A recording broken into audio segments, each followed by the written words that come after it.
So welcome everyone, and good afternoon, or as we know now with 360 people registering, you may be anywhere in the world. My name is Brian Golden. I'm the Sandra Rotman Chair in Health Sector Strategy, the Academic Director of the Sandra Rotman Center for Health Sector Strategy at the school, and also the Co-Director of our newest MBA program, the Global Executive MBA in Healthcare and Life Sciences. We never shy away from advertising or pitching the program as we're entering our fourth year, so you've got a big slide in front of you. GEMBHLS, as we call it, is designed for mid-career professionals working anywhere along the healthcare and life sciences value chain. Our students come from or with clinical or industry experiences from across the globe to study best practices in healthcare and life sciences with us. We study in Toronto, Singapore, London, UK, and the San Francisco Bay Area over 18 months. All the while, students are able to maintain the cadence of their jobs and stay connected to family as well. We're very proud of this program and the impact that our students are having across the globe. The Sandra Rotman Center is also proud to host today's event. So thank you all for tuning into our live stream. Although this event is taking place virtually, we also wish to acknowledge that the land on which the University of Toronto operates. For thousands of years, it has been the traditional land of the Huron-Wendat, the Seneca, and most recently the Mississaugas of the Credit River. Today, Toronto is still the home to many Indigenous people from across Turtle Island, and we're grateful to have the opportunity to work on this land. I'm pleased to welcome you to our fourth and final panel for this academic year in our Digital Health series, Primary Care in the Digital Health Revolution. Improving the state of primary care and its links to other parts of the system is something that we at Rotman have devoted considerable attention to, and we're excited about this panel. I have the pleasure of introducing our moderator, Will Falk. Many of you know Will. Will has spent over 25 years as a strategist and an advisor in New York and Toronto, advising top academic centers, governments, and innovative companies in healthcare. He's currently an adjunct professor here at the Rotman School and a senior fellow at the C.D. Howe Institute. He's been with us for many years, kindly volunteering his time for students in events like this. So we'll be running for about an hour and 15 minutes. We'll have an opportunity for audience questions in the latter part of this session. Before you all got on, the panel was arguing and debating with each other, and I suggested they save that for the session. So they're all keen to go. So if you've got any comments, please put them in the chat and we'll endeavor to answer all of them. And with that, let me turn it over to Will and our panel. Thank you everyone for giving us your time. Hi everyone, thank you Brian, that's very kind, and welcome to the panelists. This is the fourth in the series, and before we get going, I just want to acknowledge Rosemary Hannum, who's the director of the Sandra Rotman Center for Health Sector Strategy, and who helps me organize and shape these and rope some of these panelists in. We've got just a great panel for you today. So thank you, Rosemary, for that. We are, at least Pat Rich is live tweeting on hashtag Rotman Health IT, and I suspect a few others will as well. I'm going to go pretty much directly to the panelists. It's a very interesting primary care panel with national perspective. We're going to do it alphabetical by last name. So Adam Hutton, who's the Managing Director of Doctor Care, followed by Dan Pepe, who's a primary care digital co-lead for the Western Ontario Health Team. Christy Prada, who's a Rotman grad and the VP of Business Development for Maple. And Wayne Samuels, who's the General Manager of MetaCenters Canada out in Alberta. So I think that's it, and I'm going to save all the shots for the session. And Adam, you are up for 5 minutes, please. All right, thanks, Will. Hello, everybody from around the world. My name's Adam, as Will said. I've been working in healthcare since I graduated university in 2003. The vast majority of that time has been focused on primary care. with that mandate expanding over the last couple of years to include specialists and a national and soon to be international footprint, but really have most of my career spent in Ontario primary care. And in preparation for this discussion, it occurred to me we've been talking about this digital health revolution for decades. So I paused and thought a little bit more about it. And at the risk of using an unpopular term these days, I feel like we're in the third wave of this digital health revolution. So bear with me. I know it's not the most appealing comparison, but I hope you like this third wave better than the one people are talking about recently. So wave one, when I first started my career in health, there was an organization called Ontario MD. It's still around today. It's a subsidiary of the Ontario Medical Association. They were doling out incredible amounts of money for docs to adopt EMR, electronic medical records. And the impact was going to be enormous for the health system when it comes to data portability, breaking down the silos in the health system, reducing duplication, improvement in efficiencies and patient care, you name it. This was going to be sort of the foundation for the next generation of healthcare for us in Ontario, and as was the theme across the country for sure. And the idea was it was also going to be the foundation for a whole new universe of digital tools. So e-booking and e-prescribing and e-referrals and telemedicine wasn't a big topic of the day, but I'm sure people were thinking about it. At the same time, IThealth Ontario was a behemoth. They had several enormous tech projects. They were going to revolutionize our health system from like a big picture system perspective. It was going to come in the form of registries and secure communication tools. And we had OTN, the Ontario Telemedicine Network. They were connecting communities in the north to specialists in the south by video. And it was magic at the time. Now it's obviously commonplace, and we'll hear from Christy on that. And I'm sure I'm missing lots of other huge initiatives. The challenge for me at the time was that I never really saw that revolution hit the front lines of primary care. Not really like any material impacts in the life of docs or patients. And so wave two, sort of fast forward, bear with me, till like 2010, give or take. And now virtually every Canadian is walking around with a telemedicine device in their pocket. Lots of innovators are focusing on narrow health system challenges by developing things like appy type things, right? So solving specific problems for e-consults, e-referrals, patient engagement. Maybe even one day people would want to log into a patient portal and start logging their health data. But the business models, at least in the publicly funded system, and especially in primary care, were really hard to nail down, right? It's hard to sell things to doctors if there isn't a clear business model for them. And I think we'll get into that. That was the healthy debate we were having just before we started. In Canada, patients generally don't like paying for healthcare. So that sort of second wave of revolution never really stuck, never really materialized. And so here we are at the start of wave three. And I feel like, now we've got something, right? So I'm going to fight my natural urge to get grumpy, thinking about all the money and effort that's been spent so far without much impact. And instead, I'm going to be optimistic because today, more than any other time that I've seen, the conditions are perfect for people to make a big impact in our health system. So the public sector is moving faster and is more flexible than I've ever seen it, right? And that's all relative, right? They're slow by nature, but we're seeing new ideas materialize in the health system here in Ontario, especially with Ontario health teams and the hospitals adopting a bunch of new technologies and models of care. The public and private investment markets have what seem like an infinite amount of capital to deploy into the market. So capital, as we all know, is the fuel that we need to develop and grow good ideas. And now there's tons of this fuel out there just looking to support people and companies with big, impactful ideas. And the technology is becoming less and less of a barrier to implementing these good ideas. So what I mean by that is integrations used to be impossible. The technologies just couldn't accommodate it. The businesses weren't really willing to let anyone else into their fold. But increasingly today, the technology is more flexible and the businesses seem to be more open to allowing others into their universe of either providers or healthcare technologies.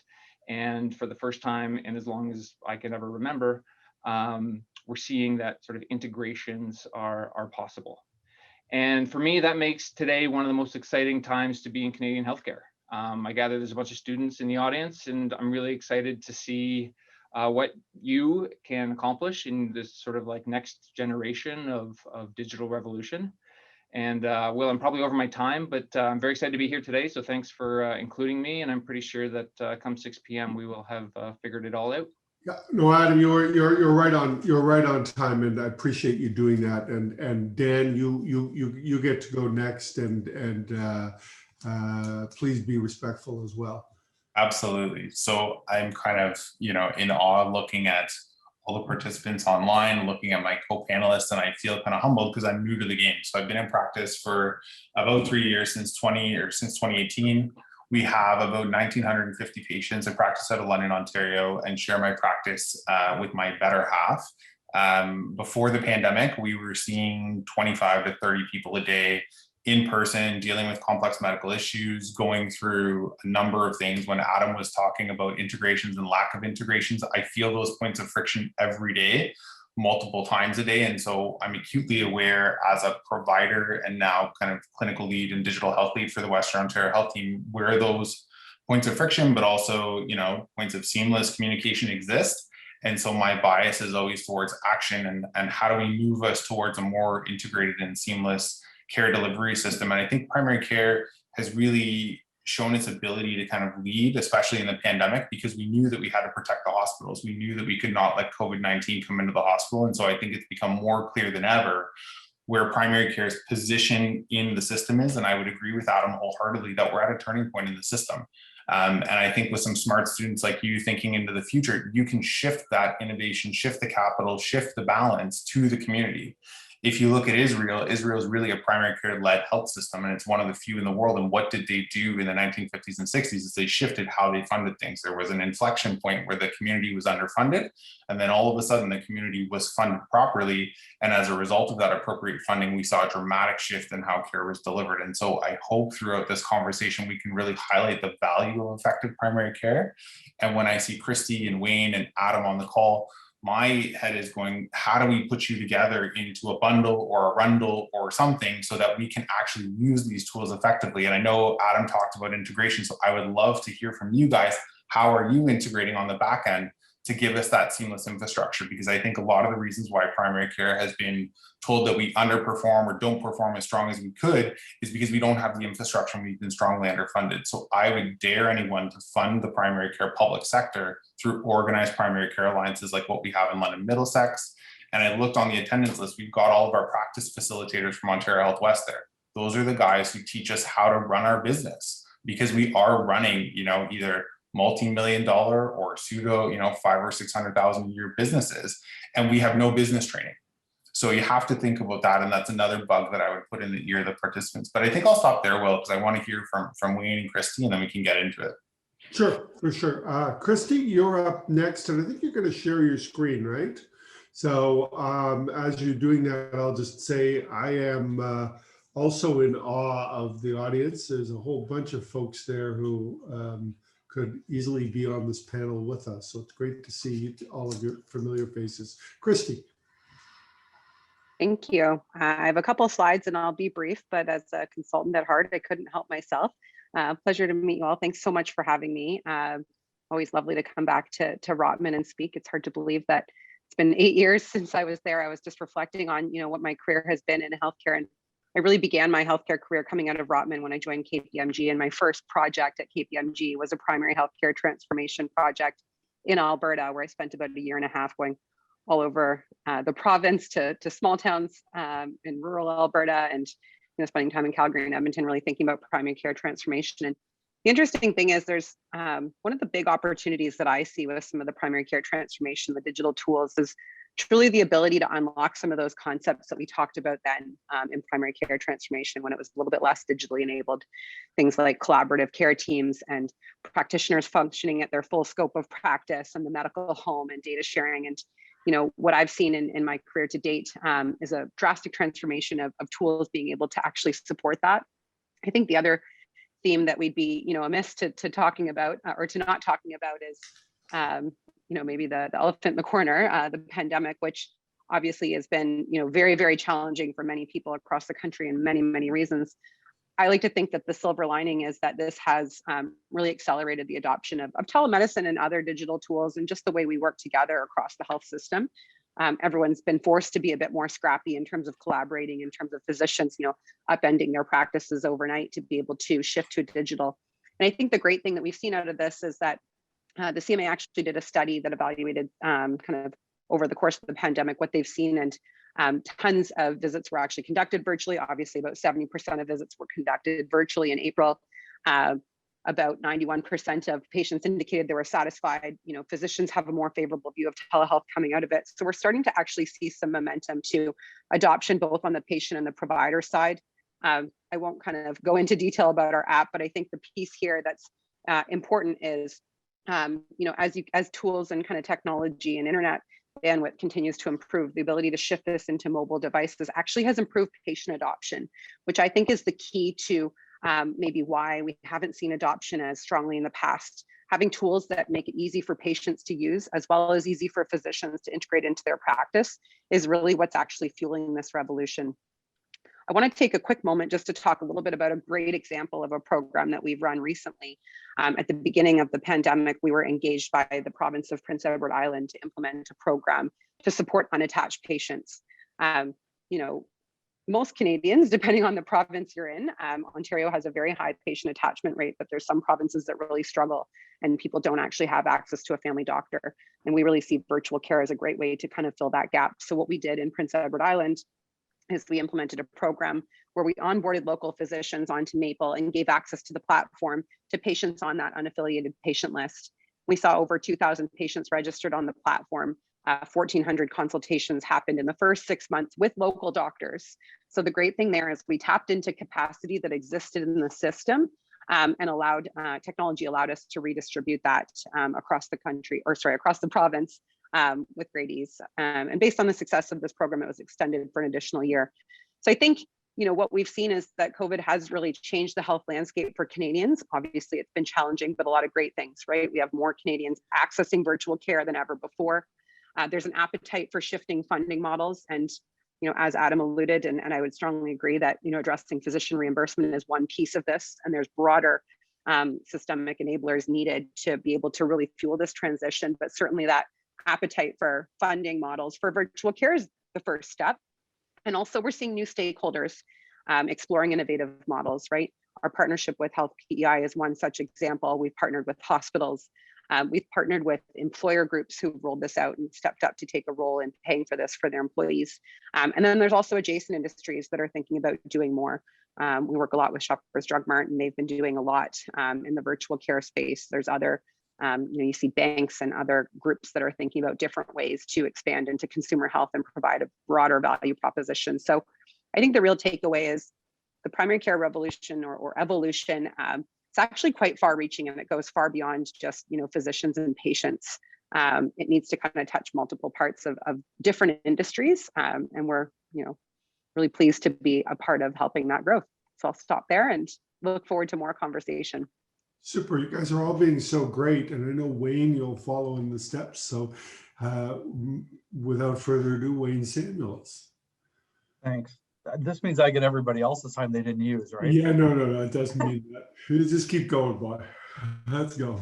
You guys can hopefully see my slides. So thanks very much. And as Will mentioned, my name is Wayne Samuels. I'm the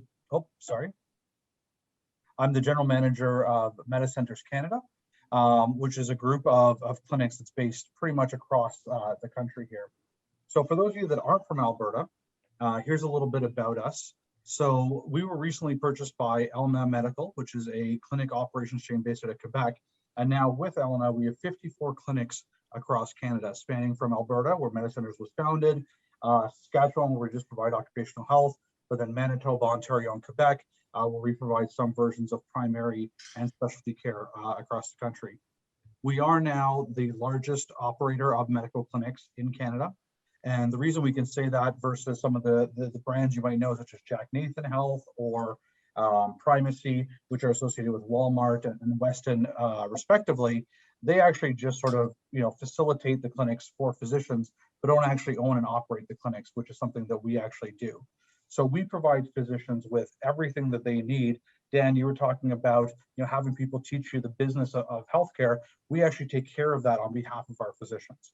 So our goal is to actually provide IT support, operations support, finance, you know, HR. We lease the premises. We take care of all the operations, everything from unclogging the toilets to, you know, doing renovations.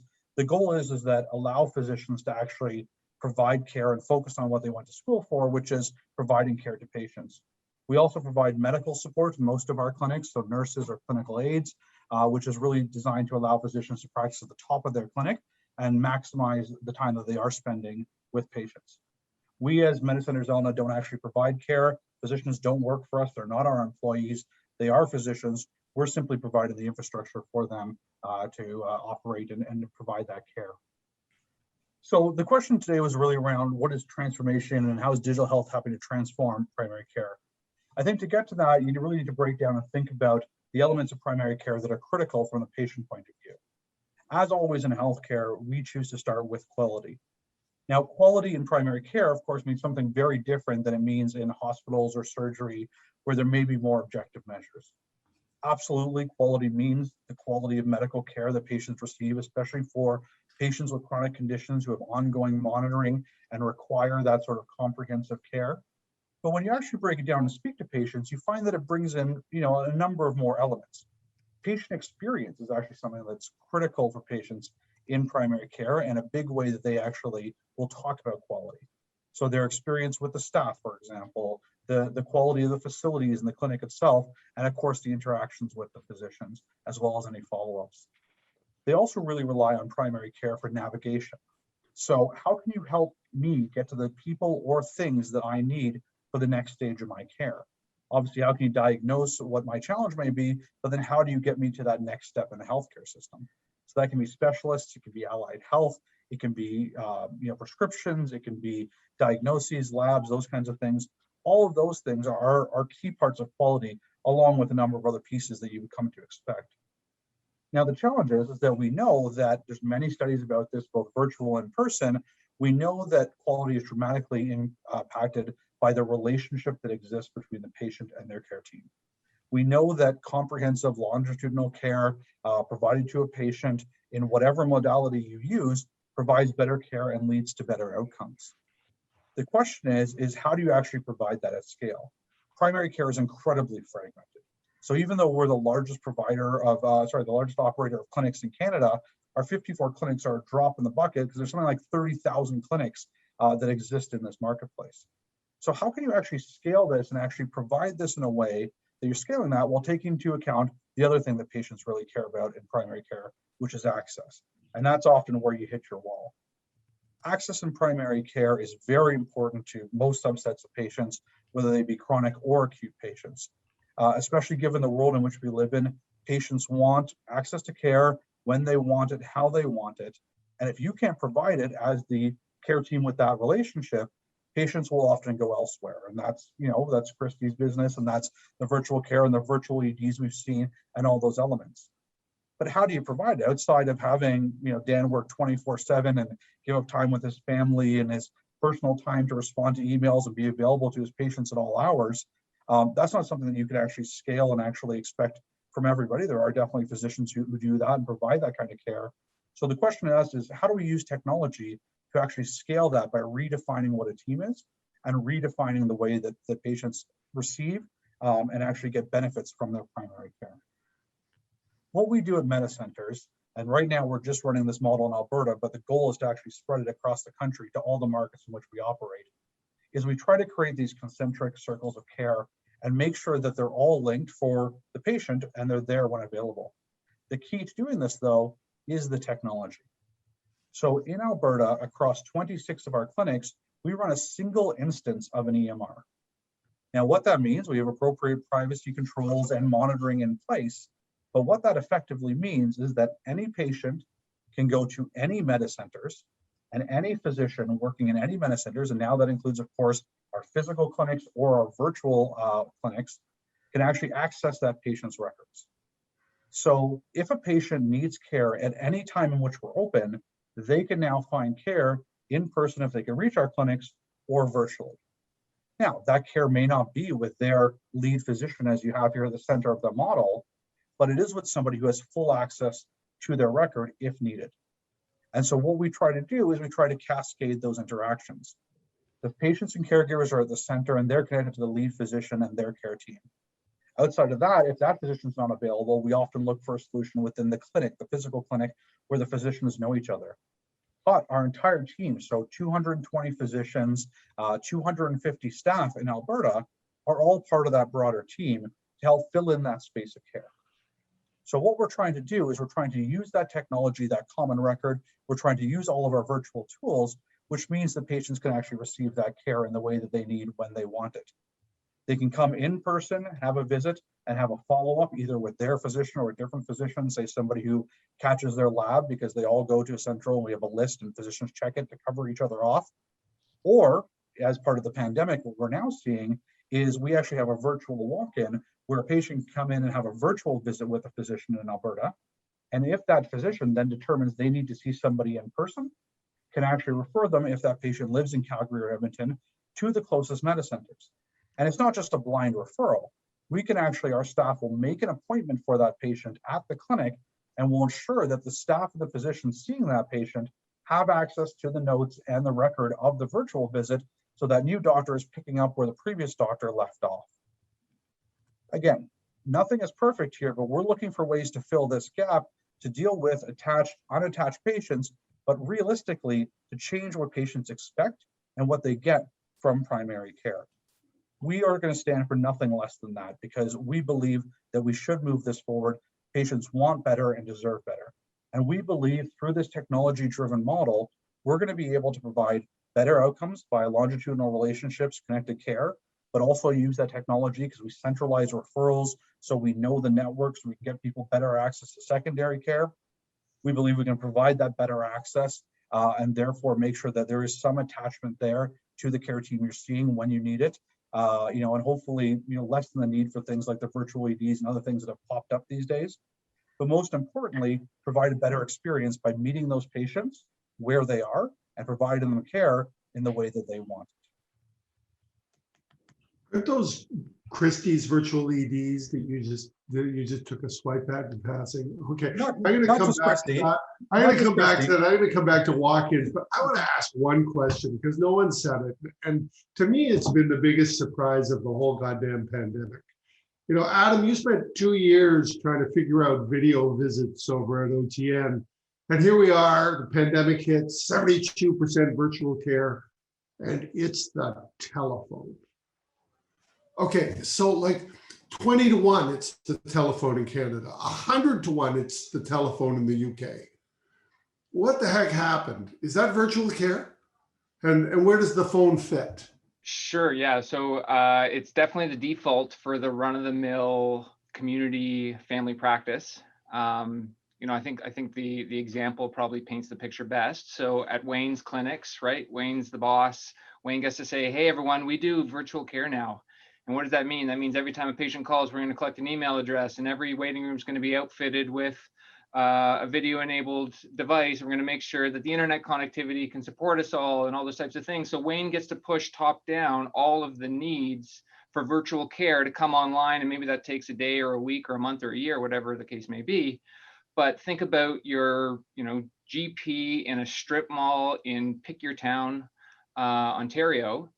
And they've been in practice for 20 years. The last computer they bought was in the 90s. It's running Windows 95. They're on the cheapest internet that they can find. The receptionist is like barely able to keep up with the advancements in the phone system, let alone any form of virtual care. And so what do you do when you're thrown into a pandemic? You have no choice but to revert to phone.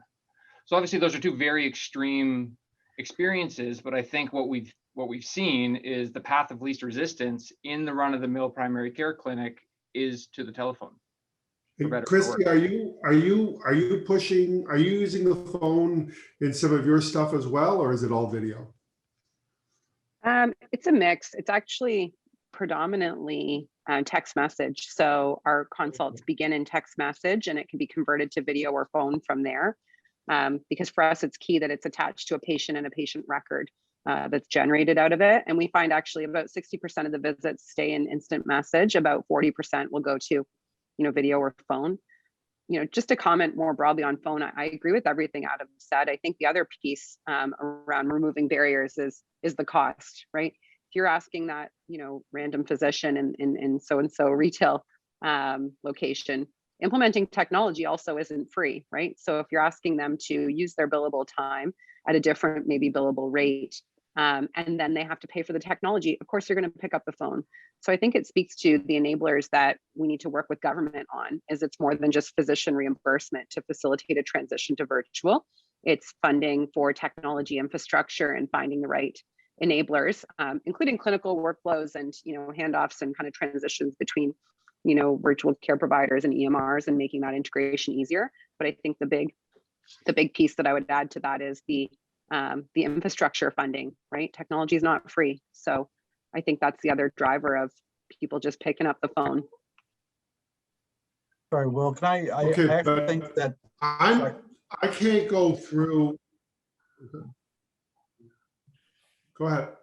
Sorry, I was just going to say, Go ahead, Wayne. none of what Adam or Christy said is untrue, but I think that Dan will have a perspective here. So my physicians, we assume the same thing, right? Video is preferred and it's a better thing. That's actually not true. We have found that the majority of physicians and patients, especially those who know their physician, actually prefer the phone. So we provide video infrastructure, and what we're finding is for a walk-in visit, so somebody who's unattached or doesn't know the physician, video is generally preferred. But for most scheduled family practice virtual visits, the preference for both physicians and patients is phone. Dan, you're nodding your head, so I'm really not sure I want to go to you on this, because you're just going to agree with Wayne. Can you broaden a little bit though and talk about different modalities? Because I know you've been adding in home visits as well. Yeah, I've been dabbling. So really, I would describe the access that we have in our office and that we're kind of scaling amongst the London Middlesex primary care lines that I'm a part of is really omni-channel. So for patients that we know, to Wayne's point, sometimes to pick up the phone, hey, what's going on? How can I help? For other patients, they may need to come into office because the thing that they're talking about, you actually need to see or feel. And I think we can't forget that, Will, is that sometimes you need to see or feel. I can't tell if it's a lipoma or if it's a sarcoma because I need to put my fingers on it and wiggle it and say, is it stuck or not stuck? And so I think video in some, telemedicine platforms have become a form of risk mitigation where they go, well, I laid eyes on them. So that's like sort of good, but you can't forget the touch piece. The other thing that we haven't talked about yet in depth is asynchronous messaging. So for our office, it's Help Myself, which is now Pomelo. So everyone's getting confused about the names. But bottom line is 1,950 patients. Over the last 4 months, I've pushed my practice to be about 70% connected to Help Myself. And I get 530 messages in Help Myself a month. That's in addition to my in-office work. And the in-office avoidance rate on that is probably close to 70 to 80%. Because what do people come in for? I need my med renewed. I need my paperwork done. I need to go on disability for another 2 weeks. Can you look at my kid's rash? And when you have a relationship with people and you know who's messaging you, the relationship is really important because there are certain people that have not called me since 2018. And if they called me, I would be on them and say, you're coming to the office. There's no way I'm doing this virtually. Versus other people who call me regularly, I would say, you know what, this is fine. We'll do a phone call. I'll get your history on the phone call, and then I'll bring you into the office. And so what's happening is the concept of a visit, when you have continuous relationships with people who are rostered, is broken up over time. So I'm now collecting history either on a phone call or in an asynchronous message. And then I gotta say though, listening to you guys, I just feel so sorry for the guys who have to write the fee codes. Yeah, because it's going to be like, oh my God, like $4 for this one, but $12 for this one, but $18 if you do it this way. And then meanwhile, I just put it in the chat. I've got, oh yeah, look, Josh Lawson is commenting. He's writing fee codes for someone somewhere, I'm sure. So Josh, maybe you can tell us what the answer is at some point. Christy used to work for Josh, didn't you? Anyway, so but then I get this guy telling me in practice, in a pretty big practice, that the colleagues are using, he or she and his colleagues are using WhatsApp because it lets them switch between phone and video mid-visit. Yeah. It'll come to the point where we have something where you can go from an asynchronous message to a video and it will be integrated, but we're not there yet. Because to Christy's point and to Adam's point and to Wayne's point, there has not been the infrastructure where we can function in. And to the point on house calls and why house calls, there is a subset of my patients, there's 40 of them that I've clustered into geographies that I go and see. and I see them for between 1 hour, and what I did on Monday night was 3 hours because they are too complicated. A phone is insufficient. I actually went to this guy's house, pulled out his pill packs, and I went, you're on 2 types of the same type of medication, and this is why you keep going to emergent. You know, no amount of technology is going to replace that at this point. Maybe down the road we'll have some like magical thing where I can see into your house and do VR, but not right now. So we need to balance where we are and where we're going. And I really think there's a role for Adam and Wayne and Christy and me to sit down and say, what does it look like? And then we need to advocate for the infrastructure that we need to actually make it functional. Because right now, I would love to use Maple. I tried using Maple. I could not fit it into my workflow because it's another platform, another login, another thing I have to tell my patients about. It doesn't work. But wait, Christy's owned by an EMR, isn't she? Shouldn't that all fit together, Christy? I don't even have that. You know? How's it going to fit together? I mean, you're owned by someone, aren't you now? I know Adam's owned by Well, and you're owned by what? George Weston? Yeah, Shoppers Drug Mart is one of our investors. They're not our main owner. Okay. But yes, your point is well taken. You know, I think the kind of joke you were trying to make is, well, why aren't you just integrated? It should be so easy, right? When the reality is it's a lot more complicated than that. I do see a lot of potential for integration, and the way we've always thought about our platform is something that, you know, ideally down the road, as infrastructure evolves and interoperability improves, we sit on top and you can have data flowing in and out of Maple. And, you know, when you have physicians using a platform like ours for their primary care practice, and then when they're not able to see a patient after hours, they could come onto Maple and see one of our doctors, and then that info is shared. That's the vision, right? Is to use something like what we have to add capacity for doctors in the system, and to build capacity when they can't take that on. But certainly interoperability is a key feature. And it's, like you've noted, not as simple as just kind of having co-ownership or, you know, an interest in integrating. It's workflows, it's tools, there's so much to it. Privacy laws, right? Cross-provincial issues, right? Yeah, and listen, I mean, you know, I've got my phone company. They've done such a great job of integrating my home phone, my television, and my mobile bundle, that I'm sure that it'll all come together soon. Sorry, that was just a cheap shot. By the way, my home phone provider is not TELUS, it's Rogers. So I have no direct experience with TELUS. I'm sure that they will do a great job with it. And in fact, I've heard from a couple of people that they are doing a great job on it. I'm going to take the opportunity to get on my soapbox about something though, because this whole interoperability thing is so fascinating. And I saw this unbelievable misapplication of it the other day, where it's this epic Zoom Frankenstein, where in the interests of interoperability, not only can the doctor launch it, but even better, the patient has to get onto a portal to launch Zoom, because somehow there's benefits to interoperability and integration. And, you know, my heart just goes out to the 75-year-old who has to manage credentials on My Healthcare, get into a portal, and then launch Zoom because, oh, that's going to work so well. So interoperability, I mean, I guess I'll throw it to Wayne, actually, if I can, or maybe Adam, because you manage a lot of groups too. How do you think about providing interoperable services? And you know, to flip it back to Christy for a second, Wayne, like if you look at a product like Maple, how do you think about bringing it in or pulling it in? You're using TELUS in Edmonton, at least, right? Yeah. We are, and so that's a constant conversation, right? Is that we are dependent on TELUS with our EMR. You know, we are stretching the limits of what MedAccess can do. Nobody does quite what we do in terms of running a single instance with a single patient database. You know, but we are, you know, looking around and we're seeing what's next, and that's part of it, right? I think folks know, even though it hasn't been officially announced, that TELUS purchased InputHealth as their collaborative health record, which are now offering as the sole option. TELUS purchased InputHealth, Wayne? In the market where it's available. Oh my God, when did that happen? I'm sure Adam knows a little bit more than the rest of us about what's happening at Well Health now that they've sucked it up was all a those joke, we know. you know, so the question for us really is about how do we understand. So I saw somebody put it in the chat, and it's absolutely true. Doctors, for the most part, Dan accepted, obviously, will not manage multiple passwords, multiple systems, will not alt tab. It has to be integrated into the EMR. It's about workflows. It is about integration. We had to set up in a blind panic a virtual, national virtual network to do virtual visits when the pandemic hit. And we leveraged some existing contracts that our parent corporation had and set up a WebEx version. We had virtually no uptake. When TELUS launched their integrated virtual visit out that you can launch directly from the day sheet in the EMR, our uptake took off.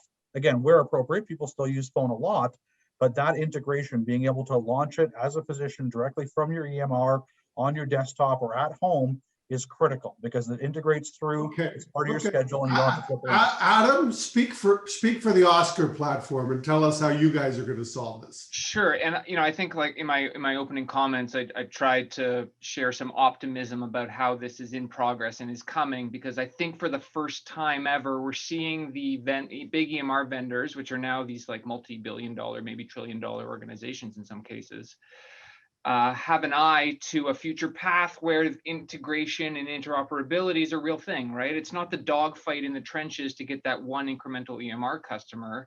Rather, it's how do we build a marketplace or an ecosystem where innovators can come and put their tools, and it's got the right privacy layer, and it's got the right identity and access management layer, and users don't have to go through this big rigmarole of how do I buy it? How do I pay for it? How do I like implement it?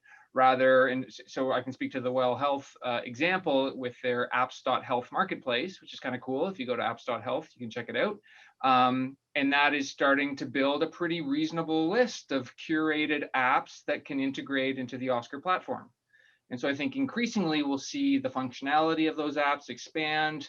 Maybe they'll touch things like scheduling to start, and then they can get into virtual, well, they exist in virtual care to be sure. And then, our role here at Doctor Care is to expand into billing and back office services. And so you can see how if that marketplace can exist, it can be a place where innovators can go and place their bets and do their good work.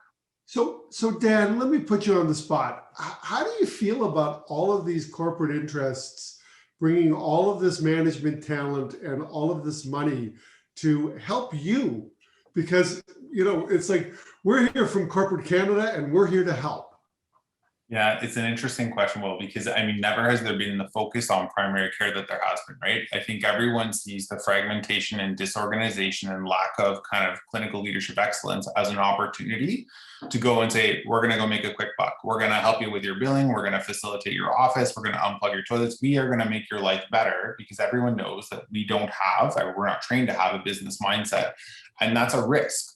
But I think with the right group of clinical leaders who can be stood up, we can take that huge fire hose of funding and interest, and we can direct it in a way that directly benefits patients and directly benefits the system and directly benefits the corporations. I don't think those two things are mutually exclusive. But what I think it takes an honest, open conversation about what is trying to be accomplished, right? I don't want to help a corporation increase their market share just to increase their market share at the expense of my most vulnerable patients. I would love to work with a company who would say, you know what, we're going to support you and we're going to give you cell phones and data and Wi-Fi for all of your most vulnerable patients. And I'm going to pay for the psychotherapy of your, chronically ill patients. Like, I think there is a middle ground where if you play to, Simon Sinek, my favorite guy, you play the infinite game, we're going to get much further along. I think what we've done in the first 6 to 12 months of the pandemic is we played a very finite game where people saw weak and struggling and disorganized health systems and said, don't worry, we're going to help you. What I hope we can do collectively is we can sit down at the tables and say, what are you trying to do? What are we trying to do? And how do we make the stakeholder and shareholder alignment? Because I think it's interesting though, because there's so much money coming in right now. Acquisitions all over the place. I think it's a really fascinating time. I'm sorry, again, I have one more question I want to put people on the spot on. Wayne, I may put you on the spot on this, but others are welcome to jump in. Can someone please define for me what a walk-in clinic is? Because I used to know what a walk-in clinic was, and I used to know why I believed it was bad. right? A walk-in clinic was bad because it wasn't connected to the care. But what's a walk-in clinic? Like, is that still what a walk-in clinic is? And then what's a virtual walk-in clinic? So I'll say yes and no, right? So at our heart, MediCenters was founded as a walk-in clinic. We are the Kleenex of walk-in clinics in Edmonton. So people will say, I went to a MediCenters this weekend and had a terrible experience, and it wasn't our clinic. It was just a random walk-in in Edmonton. So at its heart, walk-in still is a patient wants access to a primary care physician. They need care. They're not willing to wait for their doctor, or they don't have a doctor, and so they want care. MediCenters has historically been in place and still remains a place where you come and can get that care and get access to that care when we're available, and we now do it in person or virtually. However, as I said, what we are looking to do is once somebody comes to MediCenters, becomes a MediCenters patient, we can still offer that level of access, which a group practice of 10, 20, even a big coalition like Dan's of 50 or 60, I don't know how many doctors are in there, probably still can't offer that scope of practice, which provides not the same care you would get from your connected physician, but something better than a completely unattached walk-in. Okay, so wait a second. Let me ask the question differently. An after-hours group that has access to the patient's medical record and records the record, the outcome of the visit in the patient's record afterwards, is that a walk-in clinic or not? No, that is for us. That is providing access. Adam, is that a walk-in clinic or not? I got to defer to the other panelists on this. Okay, Dan, is that a walk-in clinic or not? So let me just understand that I heard correctly. So you're saying someone is seen after hours, their note is documented in a chart that their regular physician or provider can see. And they have access to that chart when they do the visit. So I will tell you that's not a walk-in clinic because you're not breaking continuity. So the principle is continuity. Christy, is it a walk-in clinic or not? I would agree it's not. I mean, Okay. my family health team operates that way. I could go in and see any other doctor, but they have access to my medical record. So it's a family health team. We're going to settle this once and for all to at least my satisfaction. 184 participants. Is there anyone who wants to argue that the scenario that I just said is a walk-in clinic in the chat? If you do, go ahead. And don't think that you're going to jump the queue and get your question answered just by doing that, by the way. Okay, thank you. So if those two things aren't present, is it worth less? Is the visit worth less if you don't have access at either end to the EMR? Go ahead, Dan. I'll let Christy go first and then I'll follow. No, don't let Christy go first. Business interest in it. So, yeah, You go first. It's worth less. It's worth less because it's discontinuous. And I know the argument, what if it's an ear infection? What if it's a sore throat? What if I need pills? What if it's a one-off? But the problem is the accumulation of those one-offs compounds. I got it. Is it worth less? Is it worth less if the patient is unattached? I was doing some discussions on this, and someone told me, I haven't verified this yet, so I'm not sure I should be saying it. I won't put the name on it. Someone was telling me that a big virtual care provider, not Maple, so I'm not putting Christy on the spot, in Western Canada, in British Columbia, was doing 50% of their visits for contraceptive and sexual health advice for young women. Is there any problem with that? Is that visit less valuable? If they're unattached, and I'm asking seriously, like I'm asking the question, should it be a smaller fee code? If that's what Saskatchewan's now done, right? Saskatchewan pays $10 less for a visit that doesn't attach back to primary care. Go ahead, Dan. I'm talking too much. No, it's all good. It really depends on what you value as a system. So if you are valuing continuity and comprehensive care from birth to death, then I think it should be paid less because I think it directly undermines what primary care is trying to achieve. And I think primary care now has kind of woken up in the pandemic. And I go back to saying, I don't view Christy, Adam, or Wayne as an adversary in this. I view them as an ally. And I think we actually just have to sit down and figure out, how do we do it in a smart way, right? How do we do the right thing for patients? And I think it should be disincentivized, because when you create discontinuous care, there's huge risk. You treat someone for an ear infection without looking in their ear and feeling their mastoid. They have mastoiditis that becomes a brain abscess, that becomes an empyema, and then they need a craniotomy. I've seen it happen because someone didn't pick up the phone. I heard a story in London of a kid who had a volvulus and needed a bowel resection because someone told him it's probably a virus and stay home, right? Those are the risks of virtual care. So we need to be really careful what we value. I want to jump in just on the comment about, the fee codes being less. I would actually argue that we shouldn't penalize the patient for them not being attached.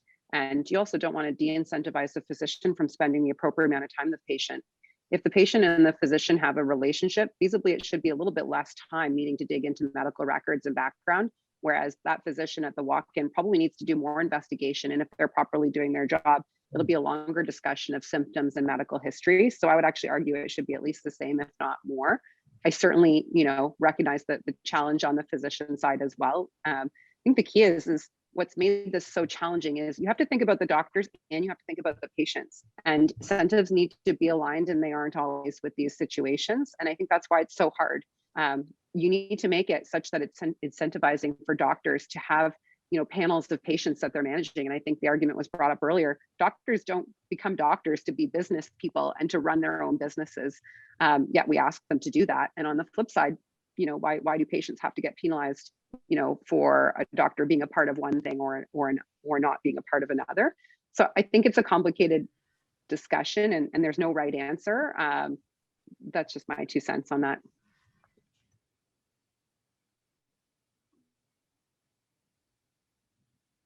While Will's frozen, maybe I'll just jump onto one quick thing that I think Christy just opened up the next hour of conversation, which is, in a single payer model, how do you make sure that the incentives align properly? Because many of these digital health tools benefit the patient's not the payer, the system's the payer, the system's trying to manage budgets. The providers, it's difficult for them to make investments in programs and technologies that only benefit the patient, don't necessarily benefit the physician. So we've got this complicated matrix of payer and beneficiary, and we don't have time to dive into it. Well, and one thing's for sure, I think we're all feeling more humble about whether we know what the right answer is right now, right? Like, I've got some ideas about what the right answer is, but when that guy told me the WhatsApp story on the Omni channel, I was like, oh my God, the last thing I want to do right now is in 2021, lock this in stone in a fee schedule and have it stop moving anymore, right? I mean, we got 4 really smart people banging up against one another with different models. And I honestly don't know, sitting here today, which one of you is right. Like, you guys have all made some great points. Christy, I love your point about the fact that the input cost is higher. And I hadn't really, I'd thought about it in a different way. No one's made the point that someone should be paying off hours. Rosemary, do you have some questions from the audience? Because the chat has been going so fast that I haven't kept up with it. I guess Yes, go ahead. yeah, we do have questions. And so a couple of times people are asking, what about the outcomes? What's the evidence around virtual, however we want to define it? I mean, we know it's more convenient in many cases, but how do we know that it's the way we want to go? Okay, really? That's a bad question. We're not answering that question anymore. Virtual's done, okay? The question is whether it's going down to 30% or 50%. I refuse that question. Next one. There's a question for Christy around, how does the referral process work? So you have GPs working for Maple. How would you refer to specialists? And then how is the care monitored by that GP? Yeah, that's a great question. So there's a variety of models you can use to do that. Comes down to kind of which segment of our business. So not to get too complicated, we work in the public system and we also have private models, but simply actually technology makes it really easy to do these types of referrals. We have NPs and providers on the back end that are coordinating referrals and that are matching patients effectively, in the system and transferring records over. I think the value of virtual care is that the patient actually has more of a line of sight into that. I don't know, I'd love to know kind of how other doctors' offices do it, but when I've been referred to a specialist in the past at my doctor's office, I don't know who that is. I just get a random call like a month later saying, here's your appointment. Giving patients that kind of view into their records, as well as the ability to see who they've been matched to, gives them the ability to follow up or at least know it's been taken care of. So I think digital really unlocks the power of being able to have more coordination, and putting that coordination not just on the physician to have to do all the work, the patient to take a stronger ownership in their care and play a stronger part in their care, because it takes both, right? I know earlier I said, let's not just think about the physicians, we've got to think about the patients. The same goes for care delivery. Patients have to be engaged in their care, and there's proof that they have better outcomes when they have better access to data and a better hand in actually being able to see and facilitate and follow that care journey. Okay, I'm going to go to Adam and Dan on the question that I rejected a moment ago. And I'm going to rephrase it by, because it wasn't actually that terrible a question, I just wanted to make a point.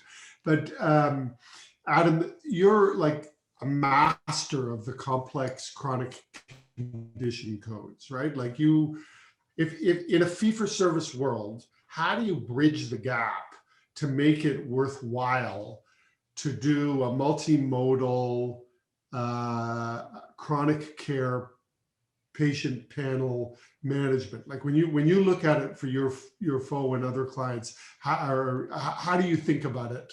And then I'll go same question to Dan. Yeah, at the risk of being crass and unpopular in the chat, and I know this is being recorded, so maybe it'll come back to me again later, which will be great.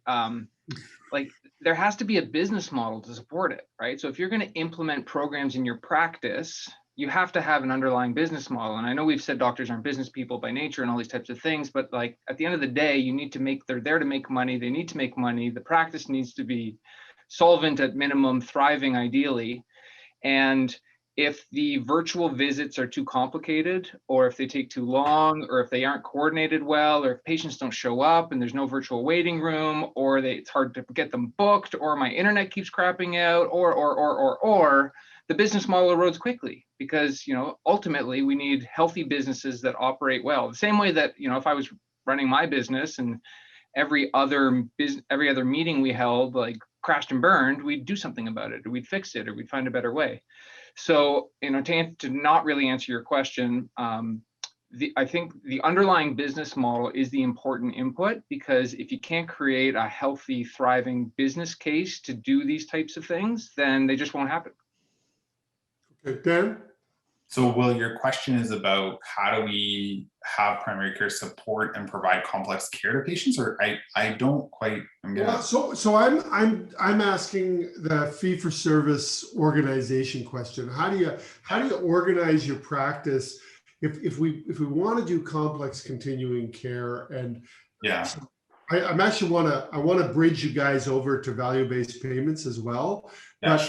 But first, I want you to talk about how you manage it in the current reality of the fee-for-service world that you live in, right? Because you have to pull that shit together and make it. I get what you're saying. I think what it boils down to is data. It's data and an understanding of your population. And again, it's something that we're not taught a lot about, but I can tell you I have 131 diabetics. I have 74% of my patients with colon cancer screening up to date. I have 90% of my PAP screening up to date. And I know where I'm at, and I run the stats on a monthly basis. I can tell you I've done 71 house calls since December because we do the data. But again, we need to enable primary care with the infrastructure to do that.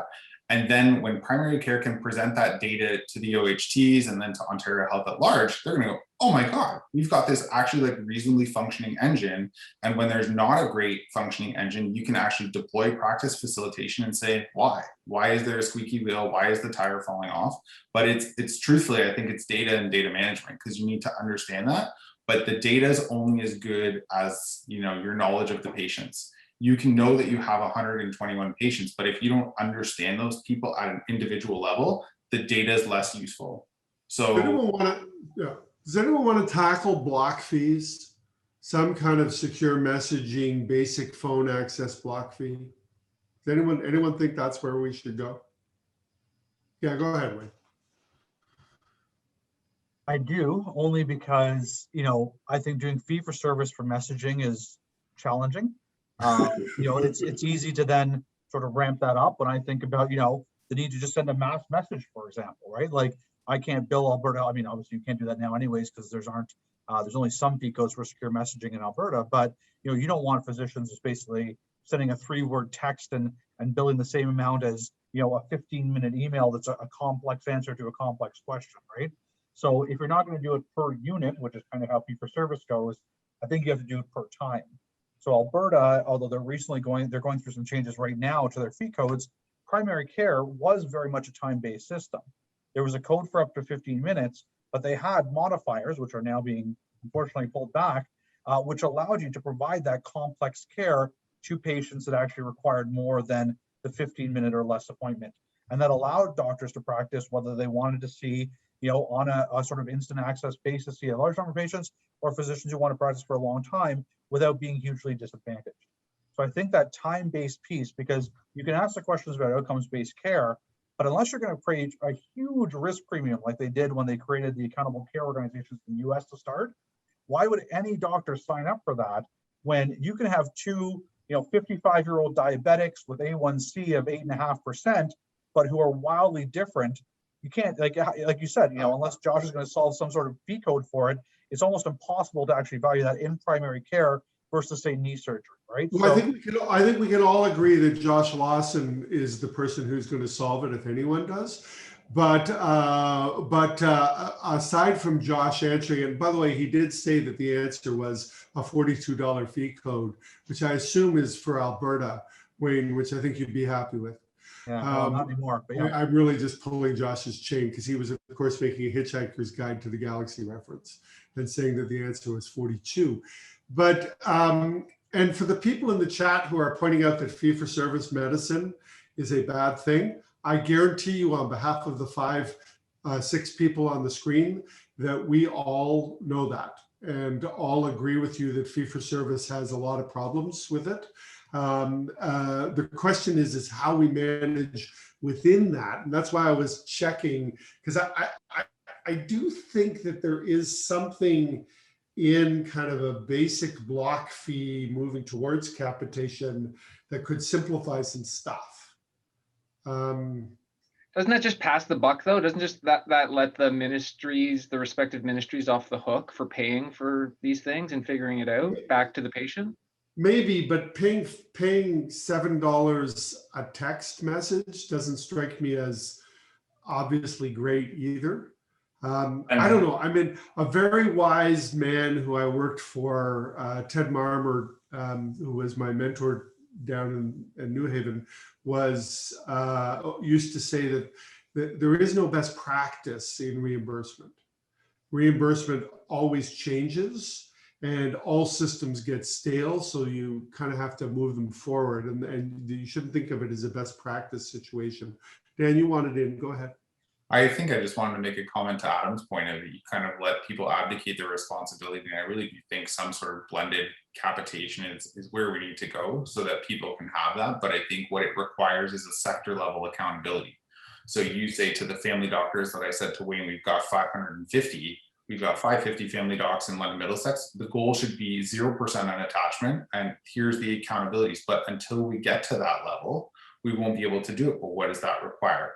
Organized funding, alignment in mission and vision, communication and trust amongst the sectors. Like I think a lot of the challenges we're trying to solve in the primary care digital revolution are issues of trust, of culture, of quality improvement. Those are the real challenges. And I think sometimes we get distracted by the shiny thing of, technology. But the one piece, Will, we haven't talked about, and there's patience on, is digital identity, right? I think digital identity actually allows us to enable and share the data with patients and starts to get them more active, because my patient can't be active if they can't get their information in real time when they want it, like their banking information, right?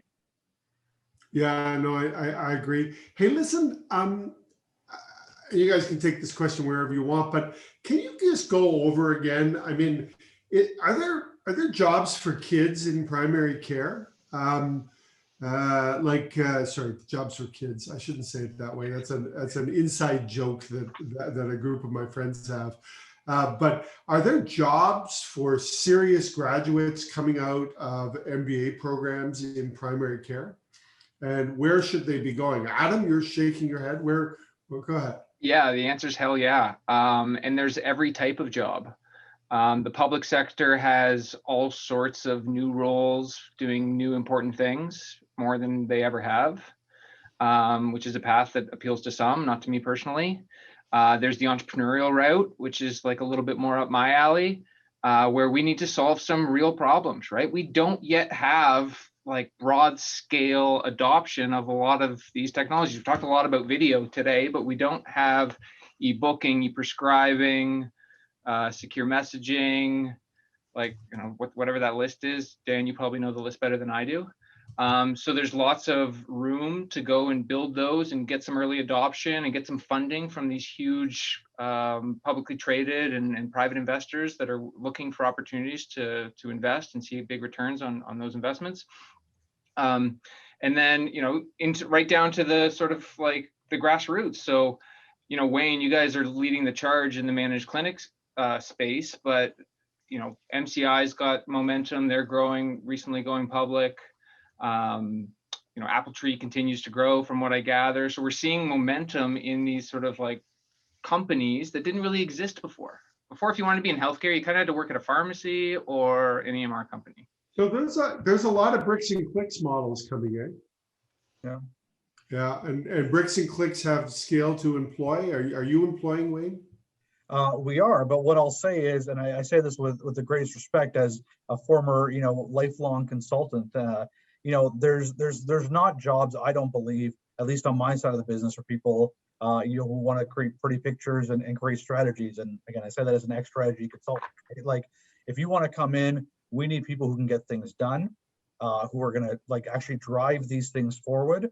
You know, we don't need to come up with new plans and new ideas. You've heard it, right? We've got plans, and I'm sure all the panelists, everybody knows what the answer is here. But the reality on the ground of actually moving this forward in this fragmented system, you know, Dan, I love the idea of getting primary care together and creating an infrastructure for primary care. But look, you know as well as I do that every single primary care is an individual primary care physician, and getting groups of people to agree on something without, you know, the kind of top-down push, which I get it. My model's not for everybody. But, you know, there are physicians that want to work in that model. There's others that want to do their own thing. And the question is where do you find that? But, you know, I only need people who are actually going to get on the ground, get their hands dirty, get out in the field, talk to doctors, you know, work with the tech companies, work with governments, work with system stakeholders, drive partnerships, and make things happen, because we don't need more slides. We don't need more pilots. We need things to get done. Yeah, and it's hard. I think you'll also see that more and more now governments are looking to bring in really smart execution focused individuals to help with this transition too, right? All the investment in health tech and what we've seen recently, I think, is also putting the pressure on government. You know, we've seen massive changes in Ontario. We see other provinces starting up, you know, digital innovation hubs and, you know, lots of different opportunities across public and private sector to play a role in this. And I couldn't agree more with Wayne's comment around execution. Coming in and getting things done is key. Last word to Dan. Execution, execution, execution. We need grinders. We need people who are willing to do the work, and we need people who are willing to sit down with primary care and organize. So Will, the single most transformational thing that took us from a logo and a slide about the London Middlesex Primary Care Alliance to something organized with governance and structure and driving change, now talking about attaching people in the region, is a single primary care transformation lead. So I'm going to give a shout out to Janet, because Janet is the reason I can sit and talk about having an LMPCA. She grinds like no one else. She wakes up at 7 in the morning, goes to bed at 11, and she's working hard. So if people want a job or a role, I'll put my email in the chat. Email, because we're looking at population health analysts, we're looking at quality improvement specialists, we're looking at people who can understand technology and data, because it can't just be done by docs who are interested in digital health. That's not enough. It's a dyad. So I can tell you what makes sense and what doesn't make sense, and then we can move things forward. But it's really that dyad of leadership of business and clinical that matters. When you go out of balance, it's a vice. If you have too much business, it's bad. If you have too much clinical, it's bad. It's a tension, and that's what we have to focus on to drive us forward. So hopefully that was a good last word. I have no idea. Yeah, I think it was a great note. Great last word. I'm going to just say thank you, and I hope everyone will join me in virtually clapping for these four great folks. I really appreciate your candor and the discussion and the force of the ideas that each of you bring to this. And I really appreciate the many people who've been here during the discussion, who have been part of it. Thank you very much. Rosemary, thanks again for making all this happen. I guess, if people have attended all four, still get that lovely little certificate, right? Yeah, that's right. Yes, So if they you attended do. all four, just send a note to Rosemary and you'll get a certificate of attendance, which I'm Yes. told has huge value in the job marketplace.